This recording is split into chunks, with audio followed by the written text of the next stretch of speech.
Каракол шаарынан 100 000 доллар дегенде үй издеп жүргөндөр болсо, Данияров 9 дарегинде участоктун 6 соток болгон ушул үй сатылып атат. Жакшы эле соодалашабыз дейт. 100 000 сурайбыз, бирок жакшы эле соодалашабыз дейт. Мына сымдуу үй экен, кызыл кирпичтен салынган, тышы шубаланган.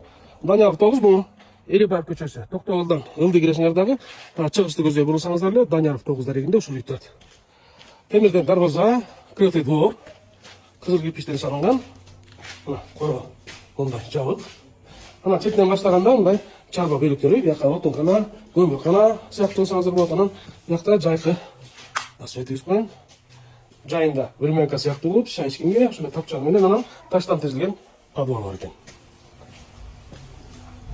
Анан биягында чарба бөлүктөрү, мончо жана башка эми оңдоп алсаңыздар болот. Анан азыр түшүн берип аткан алмалар бар экен. Биягында мындай очок кана сыяктуу мындай пайдалуу чөптөр бар экен. Алмаларын карагыла. Сонда экен. Ушундай болгон үй. Кызыл кирпичтен салынган, пайдалуу бийик, сымдуу болгон ушундай үй. Сатып атат. Азыр үйдү ичин көрсөтүп берейин. Үйгө келгенде чай ичкен үй, отопление 2 витте экен. Трёхфазка барбы? Трёхфазка бар дейт. Мына чай ичкен бөлүгү, бөлмөсү, топкасы. Жаңы экен. Мына тарабында санузел.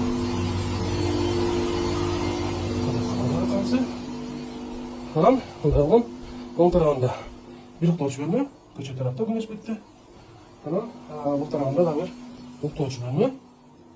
Аккурат тарап турат. Анан биягында конок үй зал, чакан.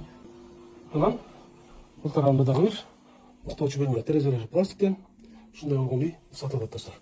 Кызыккандар төмөндөгү номерге байланышыңыздар, багасын 100 000 доллар сурайбыз, одан ушул бар дейт. Жакшы эле түшүп беребиз дейт. Келгенде болсо кызыл кирпичтен салынган Данияров 9 дарегинде участоктун 6 соток болгон ушул үй сатылып атат достор.